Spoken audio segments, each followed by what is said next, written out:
It's time for the Daily Good News.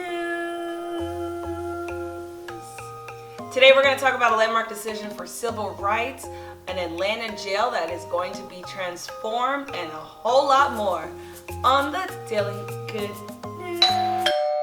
What's up, everybody? It's your girl Jessica, aka J Hart, and I am your host of the Daily Good News.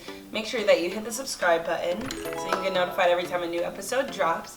Now, as always, first and foremost, let's take a moment to do a little vibe check. Vibe check. 1 2 1 2. How you doing? How you feeling? Take a moment to be present and take a deep breath in.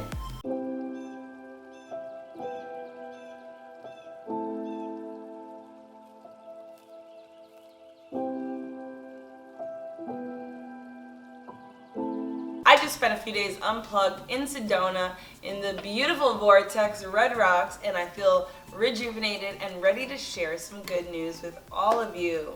Now let's get right to the good news. Today, a landmark decision was made by the Supreme Court. They ruled that gay and transgender workers are protected from workplace discrimination. The Supreme Court stated that the landmark Civil Rights Act of 1964 protects gay and transgender workers from discrimination in the workplace. This ruling comes just one day after 15,000 people protested in front of the Brooklyn Museum for Black Trans Lives Matter. Civil Rights Act of 1964 bans employment discrimination due to race, religion, national origin, and sex. For our next good news story of the day, I want to talk about anti-racism protests that are happening worldwide. Now, I have been covering the racial injustice and inequality, but the good news of what's going on across our world for the last, I think it's been 3 weeks now, and it hasn't really stopped. There are activists and people, and it seems to be a lot more people than before, protesting worldwide. Now, this is happening in Paris, in London, in Australia, and they're all protesting racial injustice as well as police brutality. What is the good news here? Well, for me, I think that it's beautiful to see so many people come together, united for a similar cause that's all about equality and just changing the world for the better. They're fighting for change. Everybody is demanding that change happens. It's time that we take the necessary steps to get rid of these racist practices that are in place in companies and organizations around the world, including the police. For our next good news story, I want to head over to Atlanta, which has been getting a lot of negativity shining on it recently, but I want to talk about something good happening in Atlanta. An 11-story jail is going to be transformed to a center for justice and equity. Now, this is still in the process. There are community discussions in place. The new Center for Justice and Equity may include mental health services, urban farming, classrooms, as well as other community spaces. So I'm hoping that we see a lot more stories like this over the coming weeks and months and towards the end of the year, because the divest to invest conversation is something that is starting to gain a lot more traction. It's important that we really empower communities, especially those communities that are underserved, underrepresented, and do not have the tools and resources that they need to thrive. So this is really another big conversation that's happening right now that's extremely important. For our next good news story of the day, I want to talk about celebrities using their platforms to speak out against social injustices. Now, yesterday, a letter was released from Beyonce that was sent to the Attorney General in Kentucky in regards to the case of Breonna Taylor. Now, in this letter, Beyonce basically said that she is demanding and requesting that action be taken, that the officers do get arrested, and that justice is served.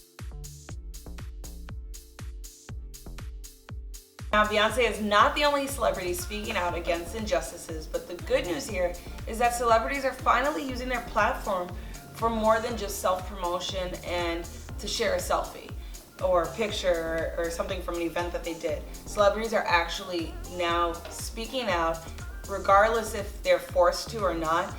It's about time that the conversation happens, and it's just very, I love seeing that these celebrities are starting to use their platforms. I also want to talk about actor Noah Centineo, who has started his own philanthropic business It's called Favored Nations. You can check out the website. There's some great information, but what's really cool is that he actually has a merchandise line where you can buy merchandise and 100% of the profits go towards the charity of your choice. Next good news story of the day, I want to talk about the worldwide company Unilever and what they're doing for climate change. The company announced that they will be investing $1.1 billion into a new climate fund. The company has 400 brands like Breyers, Q-Tips, and Ben & Jerry's. Their goal is to shrink their carbon footprint to net zero by 2039. For our next good news story of the day, I want to talk about a Ugandan startup that's turning waste into something useful. The startup is called Taka Taka Plastics, and they are based in Gulu, Uganda. The team is led by a PhD student from UC Berkeley. They are taking plastic waste and turning it into construction materials as well as face shields to protect people from you-know-what. According to the startup, Uganda generates around 600 metric tons of plastic waste a day, and founder Paige Balcom says that 80% of the plastic waste in Gulu, Uganda is not collected. So this is helping get rid of this plastic waste because right now countries that normally would be buying plastic waste are not, just due to everything that's going on. But the startup is looking to basically turn junk to something useful. So that's pretty cool.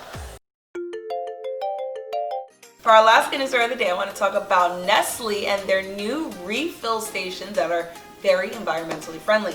In certain stores in Switzerland, Nestle has installed refill stations that help shoppers get rid of single-use packaging. The company is testing this new technology. Startup Miwa, short for minimum waste, is the creator behind the refill stations that Nestle is using. The dispenser on the station automatically measures out the product directly into the cup. Shoppers can even pay for the product on their phone right after they fill the container. Again, Nestle is testing this technology in some of their stores in Switzerland, but if all goes well, I'm sure the company will make this a standard in all of their stores, and maybe other companies can take heed and look into this technology. That technology, again, the refill station, is from a startup. They're called Miwa, which is short for minimizing waste. That was today's episode of Daily Good News. Comment below and let me know what was your favorite story from today's episode. Make sure that you hit the subscribe button so you can get notified anytime a new episode drops, and then make sure you hit share. Share this with your friends and family. Let them know about all the good news happening around the world every single day. If you want to read more good news, head over to LovEvolution.media. I'm your host, Jessica, aka J Hart, and I'll see you guys later.